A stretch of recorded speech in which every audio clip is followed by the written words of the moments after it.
Hello everyone, कैसे हैं आप लोग। प्रीवियस लेक्चर में हमने सीखा क्या होता है लॉ ऑफ डीएमयू, उसका शेड्यूल, उसका एक्सप्लेनेशन, ग्राफ और उस ग्राफ का एक्सप्लेनेशन। यानी लेक्चर नंबर 10 में हमने सीखा था law of DMU, it's diagram and it's schedule. आज के इस लेक्चर में हम सीखने जा रहे हैं exception to the law of diminishing marginal utility. आज के इस केस में हम सीखने जा रहे हैं exceptions of law of DMU. Now, before starting this particular topic, now we need to understand what is the meaning of exception. Exception का मतलब होता है कुछ ऐसे केस, कुछ ऐसे कॉन्सेप्ट जो लॉ के पहुंच के बाहर है। जहां तक लॉ अप्लाई होता है उसे हम कहेंगे एप्लीकेशन, जहां तक लॉ अप्लाई होता है। लेकिन कुछ ऐसे कॉन्सेप्ट जहां पे लॉ अप्लाई नहीं होता है, हम कौन से लॉ की बात कर रहे हैं? ऑफ कोर्स हम बात कर रहे हैं law of diminishing marginal utility की बात कर रहे हैं, लॉ ऑफ डीएमयू की बात कर रहे हैं। तो लॉ ऑफ डीएमयू के एक्सेप्शंस ऐसे केस जहां पे लॉ अप्लाई नहीं होता है। नॉर्मली लॉ क्या कहता है लॉ ऑफ डीएमयू कि अगर आप कोई चीज का कंटिन्यूशन में कंजम्पशन करते रहते हैं, उसको कंटिन्यूस खाते रहते हैं, उसको कंटिन्यूस यूज करते रहते हैं, तो उससे मिलने वाला सेटिस्फेक्शन कम होता रहता है, ये लॉ कहता है। नो, एक्सेप्शन में ऐसा नहीं है। एक्सेप्शन के केस ऐसे केस जितना ज़्यादा आप उस चीज़ को खाएंगे या यूज़ करेंगे तो उतना ज़्यादा ही आपको यूटिलिटी मिलता रहेगा। वैसे नॉर्मली लॉ क्या कहता है कि more you have it, low less you get it. यानी जिस चीज़ को आप ज़्यादा से ज़्यादा खाएंगे, यूज़ करेंगे, उससे मिलना सेटिस्फेक्शन आपको क्या हो जाएगा? कम हो जाएगा। ये क्या कहता है? ये लॉ कहता है। लेकिन एक्सेप्शन के केस कैसे केस जिसमें आप जितना ज़्यादा इसको यूज़ करेंगे आपको मिलने वाला यूटिलिटी और ज़्यादा इंक्रीज होता रहेगा। तो एक्सेप्शन केस मीन्स ऐसे केस जहां पे लॉ अप्लाई नहीं होता है।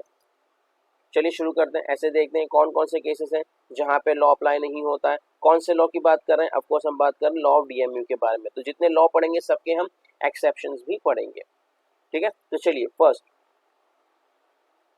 हॉबीज पढ़ लेते हैं। हॉबीज पे किस तरह से लॉ ऑफ डीएमयू अप्लाई नहीं होता।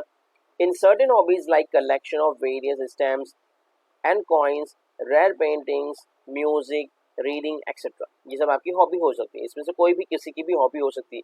किसी की एक हॉबी भी हो सकती है, इसमें से किसी में बहुत सारी हॉबीज भी हो सकती हैं। लेकिन इन हॉबीज पे किसी भी तरीके का कोई भी लॉ ऑफ डीएमयू अप्लाई नहीं होता है। कैसे? The law does not hold true because every additional increase in the stock gives more pleasure.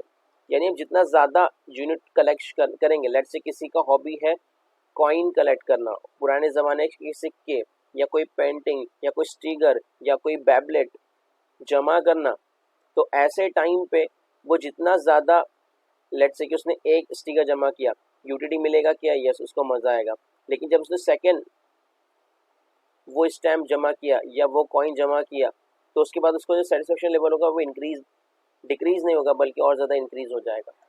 तो नॉर्मली लॉ ऑफ डीएमयू क्या कहता है कि अगर आपने यूनिट का कंजम्पशन बढ़ाया तो आपको मिलने वाला यूटिलिटी कम हो जाएगा। लेकिन एक्सेप्शन के केस में हमने देख लिया कि भाई यहाँ पे हमने यूनिट तो बढ़ाया लेकिन साथ ही साथ यूनिट बढ़ाने की वजह से यूटिलिटी भी बढ़ गया।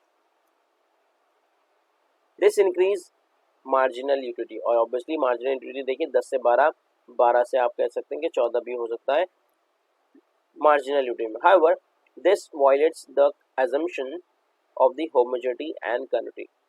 हाँ, लेकिन साथ ही साथ ये एक एक्सेप्शन का तो केस है, लेकिन इस एक्सेप्शन में एक पर्टिकुलर प्रिंसिपल को, एक पर्टिकुलर एजम्पशन को वॉयलेट किया गया। वॉयलेट का मतलब वो उस रूल का उल्लंघन किया गया, उस नियम का उल्लंघन किया गया। कौन से रूल का? जहाँ पे हमने अज्यूम किया था कि जो प्रोडक्ट हम यूज कर रहे हैं वो होमोजीनियस है। आपको होमोजीनियस का मतलब हमने प्रीवियस लेक्चर में बताया था कि होमोजीनियस का मतलब होता है ऐसे गुड्स जो सेम साइज रखते हो, कलर, टेस्ट, क्वालिटी, क्वांटिटी, ऐसे प्रोडक्ट को कहते हैं होमोजीनियस प्रोडक्ट। एंड कंटिन्यूटी, याद है आपको, हम एक आम, दूसरा आम, तीसरा आम, चौथा आम, पांचवा आम, हम सभी मैंगो का कंजप्शन कंटिन्यू कर रहे थे। लेकिन यहाँ पे ऐसा नहीं हो सकता। एक तो हम होमोजेनिटी नहीं होगी, हर स्टैम्प दूसरे स्टैम्प से हो सकता है अलग हो, किसी न किसी रूप में छोटा या बड़ा हो, ठीक है। तो ऐसे टाइम पे हर आर्टिकल सेम हो ज़रूरी नहीं है, तो होमोजेनिटी का जो फीचर है वो अप्लाई नहीं होता। दूसरा बात करी कंटिन्यूटी की। कंटिन्यूटी मीन्स व्हाट, आपने एक स्टैम्प जमा किया तो ऑन द स्पॉट आपको दूसरा मिल जाए, ये ज़रूरी नहीं है। आपने एक रेयर पेंटिंग जमा की तो दूसरी रेयर पेंटिंग आपको तुरंत मिल जाए, ज़रूरी नहीं है। तो कंटिन्यूटी का प्रिंसिपल भी, जो प्रिंसिपल है एजम्पशन का, वो भी यहाँ पे वायलेट होता है। लेकिन फिर भी हमने पॉइंट नंबर 1 पढ़ा हॉबी का, यानी जितना ज़्यादा आपकी जो हॉबी होगी आप जितना ज़्यादा उसको करेंगे उससे मिलने वाला यूटिलिटी, उससे मिलने वाला सेटिस्फेक्शन आपको और ज़्यादा इंक्रीज होता रहेगा। तो ये था point number 1, exception of law of DMU. पढ़ते हैं पॉइंट नंबर 2, माइजर। माइजर का मतलब होता है कंजूस। कैसे देखते हैं? In the case of माइजर, every additional unit gives him more and more satisfaction. यानी एक अगर कंजूस आदमी ने 10 रुपये बचाया तो उसको मजा आएगा क्या? यस। तो लेट्स से उसने 10 दिया, जब उसने आगे सेकेंड यूनिट बचाया यानी दूसरा 10 रुपये और बचाया तो उसको सेटिस्फेक्शन और मिलेगा क्या? यस। तो कंजूस आदमी को तो पैसा जितना ज़्यादा मिलता रहेगा उसको मिलने सेटिस्फेक्शन और ज़्यादा इंक्रीज होता रहेगा। तो इससे हमने एक बात सीख ली कि भाई marginal utility of the money tends to increase. यानी अगर पैसे की बात की जाए, अगर हमने कोई प्रोडक्ट की बात की थी, देखिए आपने हमें यूनिट्स ऑफ एक्स कोई कमोडिटी आपको एग्जांपल देता है, वो डेयरी मिल्क, वो चॉकलेट हो सकता है, वो किसी भी तरीके का चपाती हो सकता है, वो मैंगो हो सकता है। तो यूनिट यहाँ पे हम बात कर रहे थे कि भाई यूनिट, कोई भी प्रोडक्ट की यूनिट अगर इंक्रीज होती है तो उससे मिलर यूनिट डिक्रीज होता है। लेकिन अगर वो यूनिट मनी की होगी, पैसा बढ़ रहा है, तो ऑब्वियसली अब यहाँ पे जो डीएमयू है, डिमिनिशिंग मार्जिनल यूटिलिटी, वो डिक्रीज नहीं होगा। However this situation ignore the assumption of rationality. हाँ, लेकिन कभी कभी हमने जो अज्यूम किया था कि हमारा कंज्यूमर रैशनल होता है। Rational consumer means sound minded customer, ऐसा कस्टमर जो पागल नहीं है, ऐसा कस्टमर जो कम से कम खर्चा करके ज़्यादा से ज़्यादा सेटिस्फैक्शन लेना चाहता है, ऐसे कस्टमर को कहते हैं रैशनल कंज्यूमर।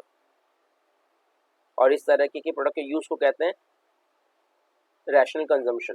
तो ऐसे टाइम पे वो जो माइजर आदमी था, वो जो कंजूस आदमी था, वो कुछ बातों को भूल जाता है। वो अपनी हेल्थ को, रिश्ते नातों को, दुनियादारी को सब भूल जाता है। सिर्फ वो सिर्फ क्या करता है, अपने यूनिट्स को यानी पैसे को बचाने के लिए वो कंटिन्यूस काम करता रहता है। तो ऑब्वियसली माइजर भी हो गया हमारा point number 2, exception of law of DMU. आगे पढ़ते चलिए नेक्स्ट एजम्पशन पॉइंट नंबर 3 आपके सामने आ रहा है, एडिक्शन। एडिक्शन मीन्स नशा, किसी भी चीज़ का नशा। तो जो लोग नशा करते हैं उनके लिए ये बात है, उनके लिए पॉइंट है। It is observe in case of the drunker मतलब शराबी, alcoholic person, that the level of intoxification increase with every additional unit of liquor consume. यानी जितना ज़्यादा वो शराब का गिलास, जितना ज़्यादा वो अल्कोहल का कंजम्पशन करता रहेगा उसको और ज़्यादा मज़ा आता रहेगा। लेट्स से कि बस उसने एक गिलास पिया, हम उससे पूछेंगे आपको सेटिस्फेक्शन मिला क्या, यूटिलिटी मिला क्या? यस। वो बोलेगा हाँ। कितना? एग्जाम्पल में हमने समझ लिया 10 सॉरी। फिर हमने सेकंड ग्लास उसको ऑफर किया, सेकंड पैग उसको ऑफर किया, तो अब वो कहेंगे सेटिस्फेक्शन मिला, यस। वो कहेगा कितना? तो ऑब्वियसली वो कहेगा ज़्यादा। ठीक है। तो इससे क्या हो रहा है कि भाई जितना ज़्यादा वो अल्कोहल का कंजम्पशन करता रहेगा, यूटिलिटी तो और ज़्यादा इंक्रीज होता रहेगा। सो marginal utility that is MU receive by drunkard में इंक्रीज, और उसको मज़ा क्या है, आता ही रहेगा। जितना ज़्यादा वो अल्कोहल को कंज्यूम करेगा, खाएगा, उतना ही ज़्यादा उसको पर्टिकुलर प्रोडक्ट से मज़ा आता रहेगा, यानी अल्कोहल से मज़ा आता रहेगा। Actually it is an only an illusion, कि ऑब्वियसली वो उसके दिमाग का वहम है, उसको कोई सेटिस्फेक्शन नहीं मिल रहा है। अल्कोहल पीने के बाद उसको पता है कि उसका लिवर फेल हो सकता है, किडनी फेल हो सकती है, उसको और भी बहुत ज़्यादा हेल्थ इश्यूज आ सकते हैं। ठीक है। तो ये समझ रहा है कि उसके लिए यूटिलिटी है, लेकिन रियलिटी में ये एक इल्यूशन है, नज़रों का धोखा ही है। This condition is similar to almost all addiction. और ऑब्वियसली ये सिर्फ ऐसा नहीं कि भाई ये सिगरेट पे ही हम काम कर सकते हैं, या ये जो प्रिंसिपल है वो सिगरेट के ऊपर अप्लाई नहीं होता, बाकी सब पे अप्लाई होता है। नहीं, किसी भी तरीके का एडिक्शन हो, चाहे वो फ़ोन एडिक्शन हो, चाहे वो सिगरेट का एडिक्शन हो, चाहे वो तम्बाकू बीड़ी का एडिक्शन हो, किसी भी तरीके का नशा जो है वो जितना ज़्यादा वो करता रहेगा। लेट्स से हम अज्यूम कर लेते हैं कि भाई एक बच्चे को हमने 5 मिनट मोबाइल फ़ोन यूज़ करने दिया, उसको सेटिस्फेक्शन मिलेगा, यूटिलिटी मिलेगा, यस। लेकिन हम उसको कहेंगे कि 5 मिनट और मिलेगा तो सेटिस्फेक्शन क्या हो जाएगा उसका, और बढ़ता चला जाएगा। तो वो चाहेगा कि उसको और ज़्यादा प्रोडक्ट यूज़ करने के लिए मिलता रहे। However this violets the assumption of rationality. Obviously अब इसमें भी कंज्यूमर कौन है, रैशनल नहीं रह पाएगा, कंज्यूमर, रैशनल कंज्यूमर का मतलब क्या बताया आपको, जो कम से कम टाइम स्पेंड करता है, कम से कम पैसा स्पेंड करके ज़्यादा से ज़्यादा सेटिस्फेक्शन लेना चाहता है, ऐसे कस्टमर को कहते हैं रैशनल कंज्यूमर। चलिए आगे बढ़ते हैं। Next point, power. पावर किस चीज़ का देखते हैं। This is an exception to the law because when a person acquires power his lust of power increases, यानी किसी बंदे को कोई पावर मिल जाता है तो वो चाहता है कि उसको और से और ज़्यादा पावर मिलता रहे। he desire to have more and more of it, यानी जितना ज़्यादा उसको पावर मिलेगा तो वो चाहेगा कि उसको और ज़्यादा पावर मिलता है। लेट्स हम अज्यूम कर लेते हैं कि भाई एक पर्टिकुलर कंज्यूमर है, पावर की बात करते हैं कि भाई उसको एक ओहदा चाहिए, एक पोस्ट चाहिए, तो वो उसको मिल गया एक छोटे से कांस्टेबल का रोल, तो अब वो चाहेगा, आप उससे पहले सेटिस्फेक्शन मिला, यस मिले। अब हम कहेंगे कि आपको वो जो पोस्ट है वो आपका इंस्पेक्टर का हो गया, सेटिस्फेक्शन मिलेगा क्या है, वो बोलेगा हाँ ये सेटिस्फेक्शन हो गया। अब क्या हो रहा है, उसका पावर बढ़ रहा है, ठीक है, तो पावर की भूख भी बढ़ रही है, सेटिस्फेक्शन लेवल भी इंक्रीज हो रहा है, उसका यूटिलिटी भी इंक्रीज हो रहा है। इसी तरह से हम किसी दूसरी तरीके से समझ लेते हैं, चलिए कि वो किसी कॉलेज का, किसी यूनिवर्सिटी का, किसी स्कूल का वो प्यून है, चपरासी है, ठीक है, तो अब वो चपरासी चाहेगा कि वो क्लर्क बन जाए,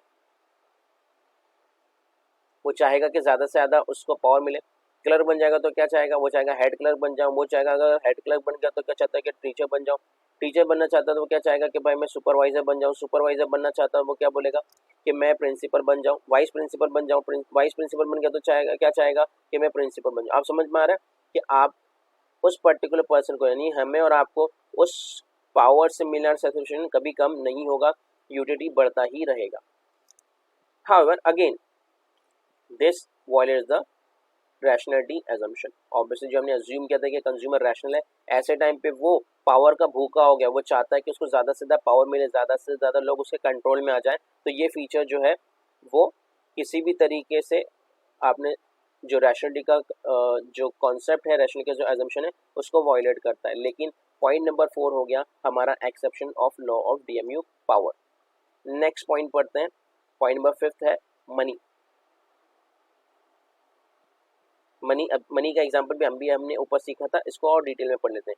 it is said that the MU of money never become zero, कभी भी जीरो नहीं होता। 0 पॉइंट याद आ रहा है आपको, यस इस पॉइंट की बात कर रहे हैं। जितना पैसा मिलता रहेगा मार्जिनल उतना इंक्रीज होता रहेगा। It increases when the stock of money increases, यानी जितना ज़्यादा पैसा मिलेगा, यूनिट बढ़ेगा, तो उससे मिलर सेटिस्फेक्शन, उससे मिलर यूटिलिटी भी इंक्रीज होगा। This is because money is a medium of exchange. ये क्यों हो रहा है, क्योंकि भाई जो मनी है वो मीडियम ऑफ एक्सचेंज है। मीडियम ऑफ एक्सचेंज का मतलब है प्रोडक्ट को खरीदने और बेचने के लिए, प्रोडक्ट को एक्सचेंज करने के लिए मनी काम में आती है, which is use to satisfy various want. और ऑब्वियसली हम उसको यूज करके क्या कर सकते हैं, अपनी सभी जरूरतों को पूरा कर सकते हैं। मनी की बात करें, however according to some economist this law is applicable to money too. कुछ लोग कहते हैं कि भाई हाँ ये कॉन्सेप्ट जो है, यानी लॉ ऑफ DMU मनी पे भी अप्लाई होता है। कैसे, लेट्स आप अज्यूम कर लीजिए कोई संत आदमी है, कोई महात्मा आदमी है जो पहाड़ों में रहते हैं, जो वहीं पे जाके तपस्या करते हैं, तो अब उनको आप अगर पैसा देंगे तो उससे मिलने वाला यूटिलिटी पहले ज़्यादा रहेगा, ज़्यादा उसको पैसा मिलता रहेगा, उनको उससे मिलने वाला यूटिलिटी डिक्रीज होता रहेगा। क्यों, क्योंकि उनको किसी भी तरीके के पैसे की रिक्वायरमेंट नहीं है, ज़रूरत नहीं है। अगर वो वाकई में अच्छे संत हैं और अच्छे महात्मा हैं तो ऑब्वियसली उनको उसकी ज़रूरत नहीं रहेगी। तो कुछ लोग ऐसे कहते हैं कि लॉ ऑफ DMU मनी पे अप्लाई होता है और कुछ लोग कहते हैं नहीं होता है। लेकिन इतना हमें याद रखना है कि भाई नॉर्मल केस में जो DMU है, यानी डिमिनिशिंग मार्जिनल यूटिलिटी है, लॉ ऑफ DMU है, वो मनी के केस में अप्लाई नहीं होता नॉर्मल केस में, ठीक है। For example marginal utility of money is more to a poor person than to the rich person. Obviously हमने आपको एग्जांपल दे दिया कि भाई गरीब आदमी के लिए 10 रुपए की वैल्यू बहुत ज़्यादा है, लेकिन रिच पर्सन को उसका वैल्यू उतना नहीं लगेगा। तो हमने सीख लिया कि मनी एक्सेप्शन में तो है, लेकिन कुछ लोग कहते हैं कि भाई मनी एक्सेप्शन में नहीं है क्योंकि कुछ लोगों को इसकी ज़रूरत नहीं भी होती है। तो एग्जाम्पल की तरह हमने समझ लिया जो लोग कुछ लोगों को नहीं होती है वो लोग कौन है, वो रिच लोग हैं, अमीर लोग हैं। तो जिनको ज़रूरत होती है वो लोग कौन है, वो लोग पुअर लोग हैं, तो जिनके पास सप्लाई ऑफ मनी कम है। इज इट क्लियर एवरीवन, यहाँ तक सब कुछ समझ में आ गया। तो आज के इस लेक्चर में हमने क्या सीखा, आज के इस लेक्चर में हमने सीखा exception of law of DMU, ऐसे केसेस जहाँ पे लॉ ऑफ DMU अप्लाई नहीं होता है। तो जब जब जहाँ जहाँ हम लॉ पढ़ेंगे तब तब वहाँ वहाँ एक्सेप्शन भी हमें पढ़ना होगा। तो फर्स्ट हमने पढ़ा पॉइंट हॉबी, हॉबीज भी जितना आप ज़्यादा करेंगे सेटिस्फेक्शन लेवल यूटिलिटी बढ़ता रहेगा। दूसरा पॉइंट पर हमने माइजर, कंजूस आदमी, जितना पैसा बचाएगा उसको सेटिस्फेक्शन मिलता रहेगा। थर्ड हमने सीखा एडिक्शन, यानी किसी भी चीज़ का नशा अगर आपको है तो नशा जितना ज़्यादा करेंगे सेटिस्फेक्शन यूटिलिटी बढ़ता रहेगा। फोर्थ हमने सीखा पावर, कि हर एक पर्सन चाहता है कि पावर ज़्यादा से ज़्यादा मिलता रहे, उससे मिलने वाली यूटिलिटी भी बढ़ता रहेगा। फिफ्थ हमने सीखा मनी, मनी जिस पर्सन को जितना ज़्यादा मनी मिलता रहे उसको उसका यूटिलिटी और ज़्यादा मिलता रहेगा। तो ये था exception of law of DMU. I hope आपको यहाँ तक क्लियर हो गया होगा। जितने भी हमारे डाउट हैं हम लेक्चर में से ज़रूर से डिस्कस करेंगे। तो मिलते हैं नेक्स्ट लेक्चर में, जब तक के लिए keep learning, keep growing, keep smiling. Thank you very much and of course good bye.